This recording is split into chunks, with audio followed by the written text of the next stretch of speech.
I'm not going to read it. This was a group of people that got together. They came up with Good some evening, ideas. this is Adam Sturch broadcasting from the Mushroom Mansion, Taos, New Mexico, working on oil painting Venus. I just mixed up some turquoise. Cut taxes very substantially and create a great economy. I've decided this area needs a little life, so what I'm going to do is cut a hallway in with the same turquoise I'm about to go over this Venus with, and then I think I'm going to have a cat peering his head around this corner. We handed them over and that will set up the next step. Where the economy and where the stock market was higher than it was before the pandemic came in. Nobody's ever seen anything like it. We made ventilators for the entire world. We got gowns, we got masks, we did things that nobody thought possible. And people give me credit for rebuilding the military, they give me credit for a lot of things, but not enough credit for the great job we did with the pandemic. But the only jobs they got were bounce back jobs. These were jobs bounced back, and it bounced back and it went to their benefit, but I was the one that created them. They know it, and so does everybody else. Vice President Harris, I'll let you respond. So, Donald Trump has no plan for you. And when you look at his economic plan, it's all about tax breaks for the richest people. I am offering what I describe as an opportunity economy, and the best economists in our country, if not the world, have reviewed our relative plans for the future of America. What Goldman Sachs has said is that Donald Trump's plan would make the economy worse, mine would strengthen the economy. What the Wharton School has said is Donald Trump's plan would actually explode the deficit.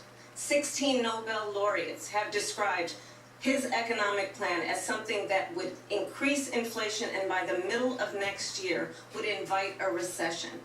You just have to look at where we are and where we stand on the issues. And I'd invite you to know that Donald Trump actually has no plan for you because he is more interested in defending himself than he is in looking out for you. It's just a sound I hear that to say.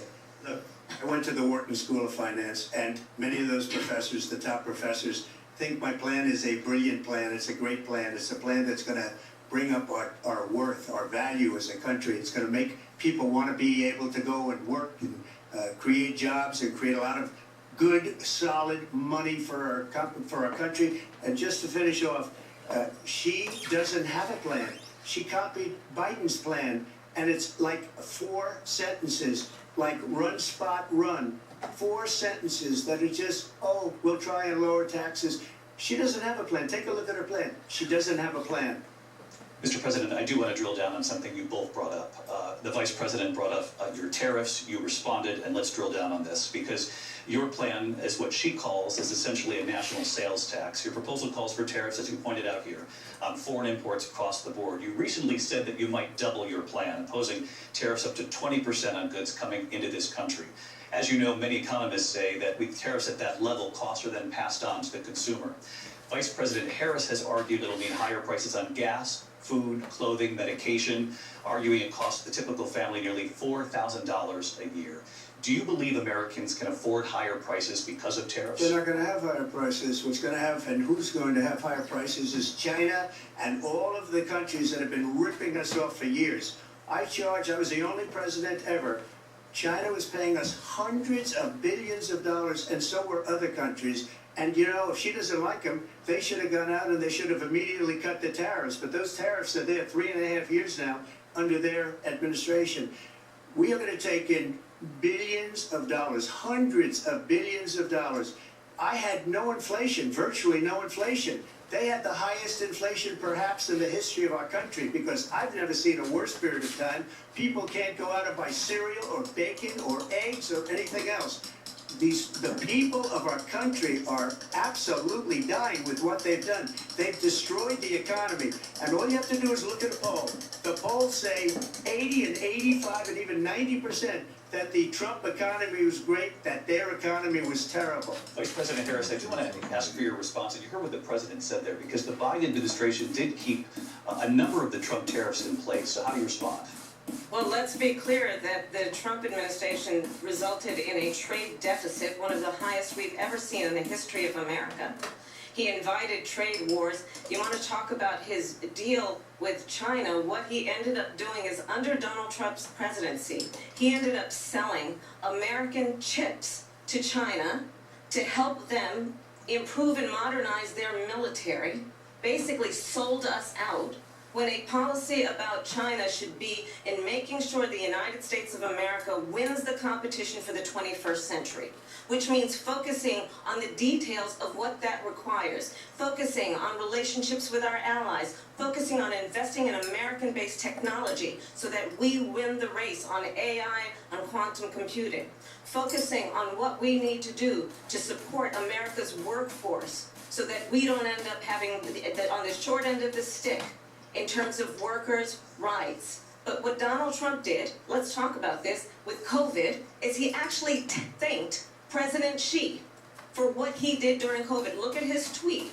Thank you, President Xi, exclamation point, when we know that Xi was responsible for lacking and not giving us transparency about the origins of COVID. President Trump, I'll let you respond. First of all, they bought their chips from Taiwan. We hardly make chips anymore because of philosophies like they have and policies like they have. I don't say her because she has no policy. Everything that she believed 3 years ago and 4 years ago is out the window. She's going to my philosophy now. In fact, I was going to send her a MAGA hat.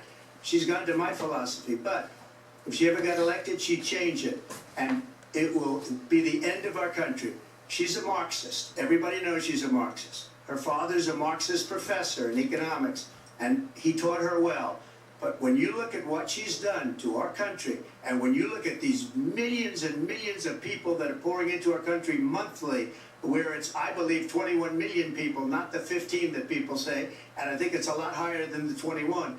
That's bigger than New York State pouring in. And just look at what they're doing to our country. They're criminals. Many of these people coming in are criminals. And that's bad for our economy, too. You know, you mentioned before, we'll talk about immigration later. Well, bad immigration is the worst thing that can happen to our economy. They have, and she has, destroyed our country with policy that's insane. Almost policy that you'd say they have to hate our country. President Trump, thank you. Lindsay. I want to turn to the issue of abortion. President Trump, you've often touted that you were able to kill Roe v. Wade. Last year, you said that you were proud to be the most pro-life president in American history. Then last month, you said that your administration would be great for women and their reproductive rights. In your home state of Florida, you surprised many with regard to your 6-week abortion ban because you initially had said that it was too short. And you said, quote, I'm going to be voting that we need more than 6 weeks. But then the very next day, you reversed course and said you would vote to support the 6-week ban. Vice President Harris says that women shouldn't trust you on the issue of abortion because you've changed your position so many times. Therefore, why should they trust you? Well, the reason I'm doing that vote is because the plan is, as you know, the vote is, they have abortion in the 9th month. They even have, and you can look at the governor of West Virginia, the previous governor of West Virginia, not the current governor, who's doing an excellent job, but the governor before, he said the baby will be born and we will decide what to do with the baby. In other words, we'll execute the baby. And that's why I did that, because that predominates, because they're radical. The Democrats are radical in that. And her vice presidential pick, which I think was a horrible pick, by the way, for our country, because he is really out of it. But her vice presidential pick says abortion in the 9th month is absolutely fine. He also says execution after birth. It's execution, no longer abortion, because the baby is born, is okay. And that's not okay with me, hence the vote. But what I did is something for 52 years. They've been trying to get Roe v. Wade into the states. And through the genius and heart and strength of 6 Supreme Court justices, we were able to do that. Now, I believe in the exceptions for rape, incest, and life of the mother. I believe strongly in it. Ronald Reagan did also. 85% of Republicans do. Exceptions, very important. But we were able to get it, and now states are voting on it. And for the first time, you're going to see, look, this is an issue that's torn our country apart for 52 years. Every legal scholar, every Democrat, every Republican, liberal, conservative, they all wanted this issue to be brought back to the states where the people could vote. And that's what happened. Now, Ohio, the vote was somewhat liberal. Kansas, the vote was somewhat liberal, much more liberal than people would have thought. But each individual state is voting. It's the vote of the people now. It's not tied up in the federal government. I did a great service in doing it. It took courage to do it. And the Supreme Court had great courage in doing it. And I give tremendous credit to those 6 justices. There is no state in this country where it is legal to kill a baby after it's born. Madam Vice President, I want to get your response to President Trump. Well, as I said, you're going to hear a bunch of lies, and that's not actually a surprising fact. Let's understand how we got here. Donald Trump hand-selected 3 members of the United States Supreme Court with the intention that they would undo the protections of Roe v. Wade. And they did exactly as he intended. And now in over 20 states, there are Trump abortion bans, which make it criminal for a doctor or nurse to provide health care. In one state, it provides prison for life. Trump abortion bans that make no exception even for rape and incest, which understand what that means. A survivor of a crime of violation to their body does not have the right to make a decision about what happens to their body next. That is immoral. And one does not have to abandon their faith or deeply held beliefs to agree. The government, and Donald Trump certainly, should not be telling a woman what to do with her body. I have talked with women around our country. You want to talk about this is what people wanted? Pregnant women who want to carry a pregnancy to term, suffering from a miscarriage, being denied care in an emergency room because the healthcare providers are afraid they might go to jail, and she's bleeding out in a car in the parking lot. She didn't want that. Her husband didn't want that. A 12 or 13-year-old survivor of incest being forced to carry a pregnancy to term. They don't want that. And I pledge to you, when Congress passes a bill to put back in place the protections of Roe v. Wade, as President of the United States, I will proudly sign it into law. But understand, if Donald Trump were to be reelected, he will sign a national abortion ban. Understand, in his Project 2025, there would be a national abortion, a monitor that would be monitoring your pregnancies, your miscarriages. I think the American people believe that certain freedoms, in particular the freedom to make decisions about one's own body, should not be made by the government. Thank you, Vice President Harris. Well, there she goes again. It's a lie. I'm not signing a ban, and there's no reason to sign a ban, because we've gotten what everybody wanted. Democrats, Republicans, and everybody else, and every legal scholar wanted it to be brought back into the states, and the states are voting. And it may take a little time, but for 52 years, this issue has torn our country apart. And they've wanted it back in the states. And I did something that nobody thought was possible. The states are now voting. What she says is an absolute lie. And as far as the abortion ban, no, I'm not in favor of abortion ban, but it doesn't matter, because this issue has now been taken over by the states. Would you veto a national abortion ban if it came to Well, I won't have to, because again, two things. Number one, she said she'll go back to Congress. She'll never get the vote. It's impossible for her to get the vote, especially now with the 50-50, and essentially 50-50 in both Senate and the House. She's not going to get the vote. She can't get the vote. She won't even come close to it. So it's just talk. You know what it reminds me of? When they said they're going to get student loans terminated, and it ended up being a total catastrophe. The student loans, and then her, I think probably her boss, if you call him a boss, he spends all his time on the beach. But look, her boss went out and said, we'll do it again. We'll do it a different way. He went out, got rejected again by the Supreme Court. So all these students got taunted with this whole thing about this whole idea, and how unfair that would have been. Part of the reason they lost to the millions and millions of people that had to pay off their student loans. They didn't get it for free, but they were saying it's the same way that they talked about that they talk about abortion. But if I could just get a yes or no, because your running mate, J.D. Vance, has said that you would veto it if it did come to your desk. Well, I didn't discuss it with J.D. In all fairness, J.D. And I don't mind if he has a certain view, but I think he was speaking for me, but I really didn't. Look, we don't have to discuss it, because she'd never be able to get it, just like she couldn't get student loans. They couldn't get student loans. They didn't even come close to getting student loans. They taunted young people and a lot of other people that had loans. They can never get this approved. So it doesn't matter what she says about going to Congress. It's wonderful. Let's go to Congress, do it. But the fact is that for years they wanted to get it out of Congress and out of the federal government, and we did something that everybody said couldn't be done. And now you have a vote of the people on abortion. Vice President Harris, I want to give you your time to respond, but I do want to ask, would you support any restrictions on a woman's right to an abortion? I absolutely support reinstating the protections of Roe v. Wade, and as you rightly mentioned, nowhere in America is a woman carrying a pregnancy to term and asking for an abortion. That is not happening. It's insulting to the women of America. And understand what has been happening under Donald Trump's abortion bans. Couples who pray and dream of having a family are being denied IVF treatments. What is happening in our country?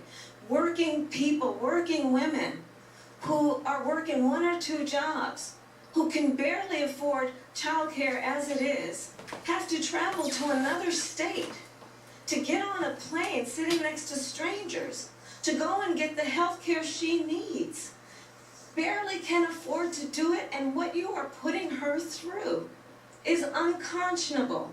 And the people of America have not, the majority of Americans believe in a woman's right to make decisions about her own body, and that is why in every state where this issue has been on the ballot, in red and blue states both, the people of America have voted for freedom. Vice President Harris. Excuse me, I have to respond. Another lie. It's another lie. I have been a leader on IVF, which is fertilization. The IVF, I have been a leader.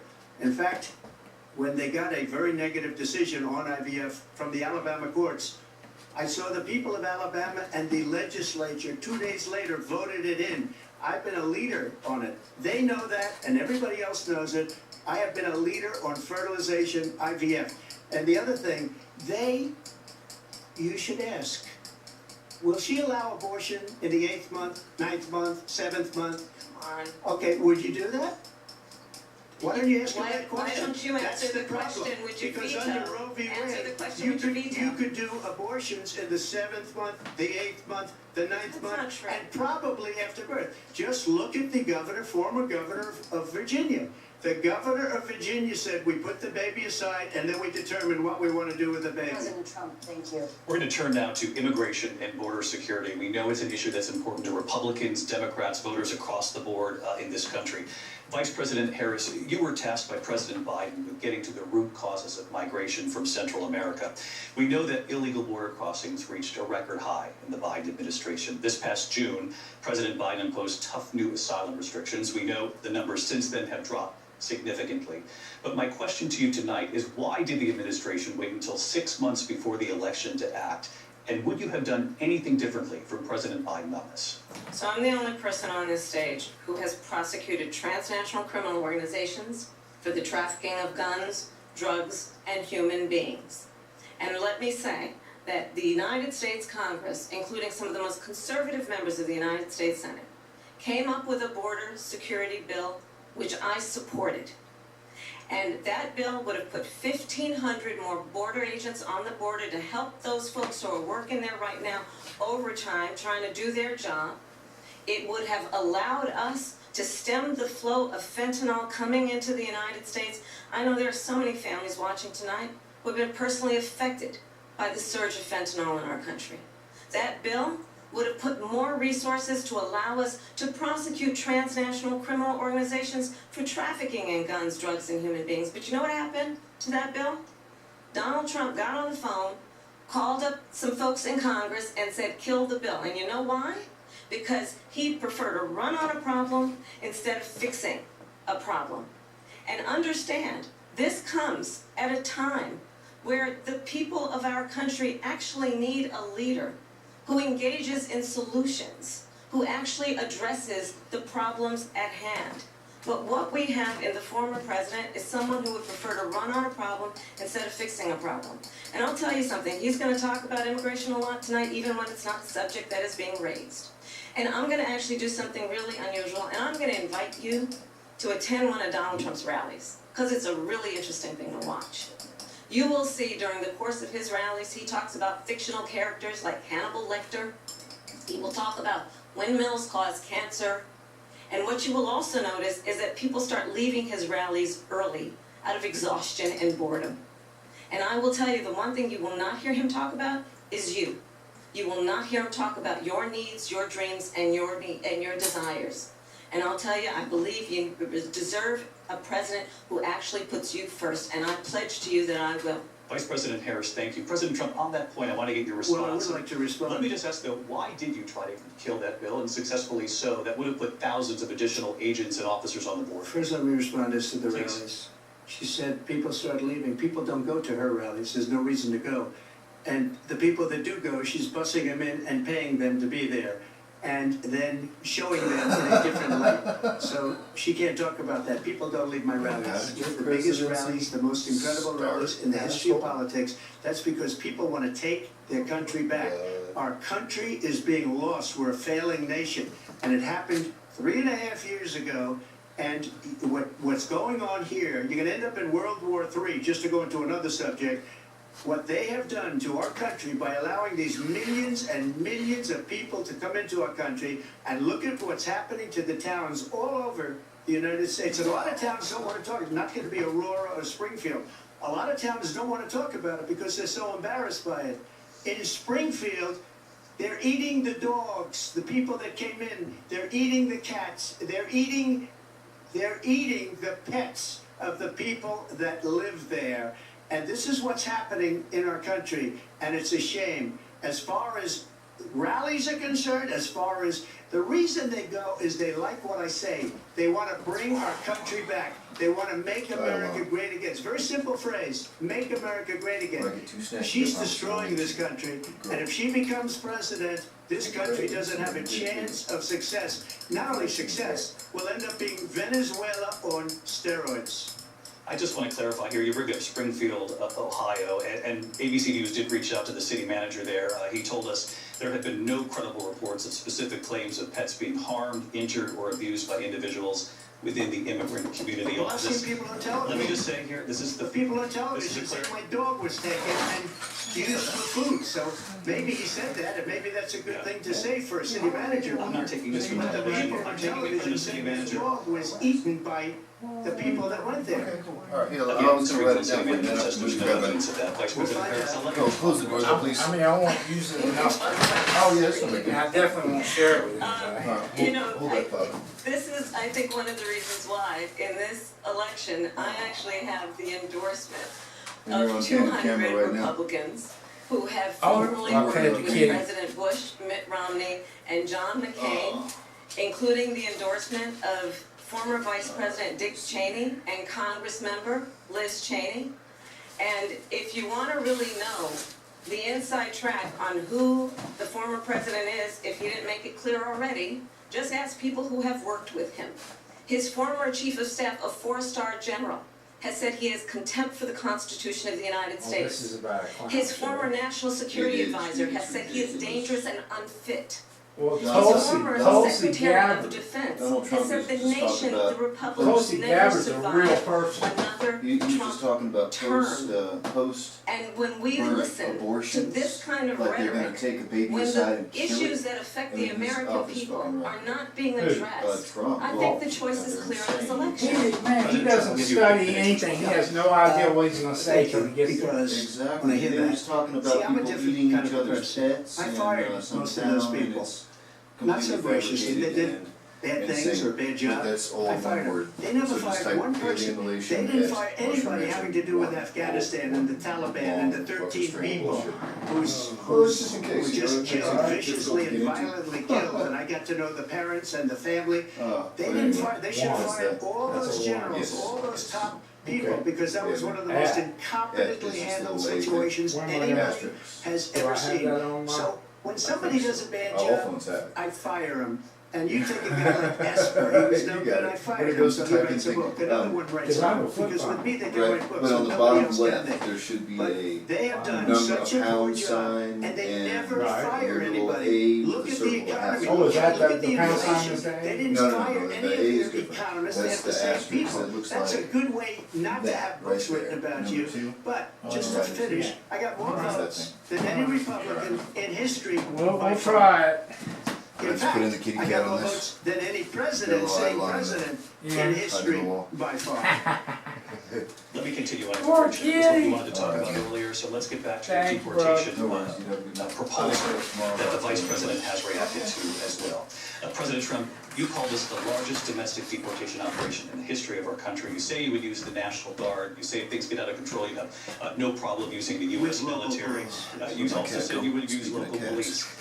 How would you deport 11 million undocumented immigrants? I know you believe that number is much higher.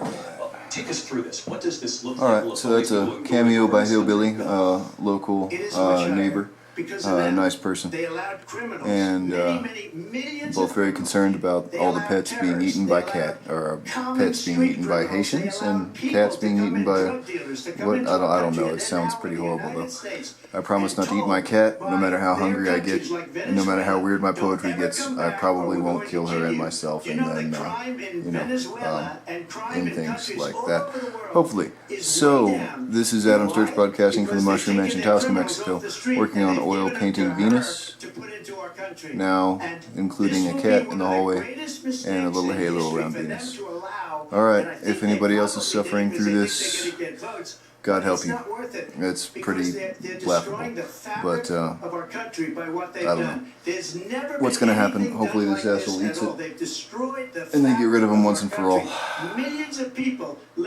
That's all I got to say about that. Have a good night, Earth.